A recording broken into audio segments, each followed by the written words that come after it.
Welcome back to FMR Therapy. JC here, the people's therapist. Today, we're going to do some hip internal rotation. So I promised you guys in my last video about hip internal rotation where you were learning a stretch and how to improve your hip internal rotation. I promised you that I was going to show you some hip internal rotation strengthening exercises. This one is actually unique. This is a hip internal rotation strengthening exercise, but it's also the low back saver, right?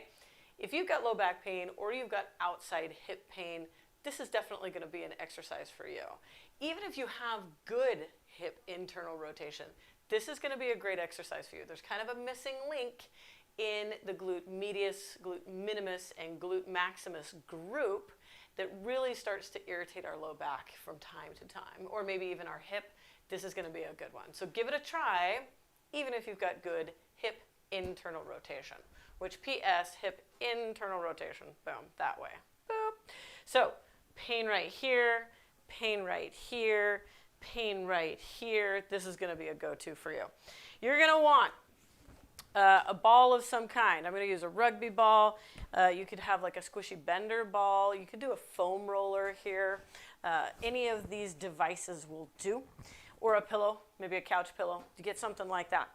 Put that between your knees, right? So you've got your ball or your foam roller or whatever. It doesn't matter which way it's orientated. Just get that thing between your knees so that your knees are more open. That's step one. The most important step is actually straightening out your hip, right? Getting your hip really straight. In the position that I'm in right now, my knees are actually in front of my pelvis, in front of my hip. And I want them to be in line with my hip, right? So in front of my hip, meaning my hip is flexed. In line with my hip, meaning my hip is not flexed. So when I'm in this position, all I need to do is just pull my legs behind me. You can also think of pressing your hips forward, and now I'm making a straight line. If I look down at my knee, there's a straight line between my knee all the way up to my shoulder. Boom, straight line there. So that's my nice straight hip. I'm going to put my rib cage down on the floor, so I'm just going to kind of put my head up like we're taking a photo here. And now, with my knees bent, my hips straight, and my spine straight by putting my rib cage down, I can even do this number if that's bothering your neck. This is where the exercise begins. Hip internal rotation on this hip. My legs are pretty chill here. I'm not squeezing this ball. My legs are just kind of chilling. And all I'm going to do is try to keep my hip and my knee in the same place as I lift my back foot. I'm going to hold that position, breathe, act natural, feel the tension that's mounting in my hip right here, and then return. Each time you do it, try to get a good hold, right? Get up there, hold, maybe for 5 seconds, 8 seconds. If you can hold for 10, you probably don't need this exercise without like feeling like you're really getting fatigued. And then back down. So again, my hips are straight. My leg is not really moving. When you're rolling, try not to roll whatever is in between your knees. So try not to roll your whole entire pelvis, your whole entire leg forward. Keep this stuff nice and still. Keep it right where it is. And just lift that back foot, really trying to keep everything relaxed and just feeling that sensation happening right at the side and sort of backside of the hip.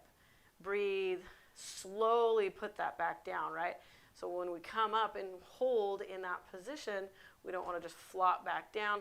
We want to be up, we're holding, we're breathing, we're maintaining a normal posture, normal face, and then slowly lowering that foot back down before we go into the next one, right?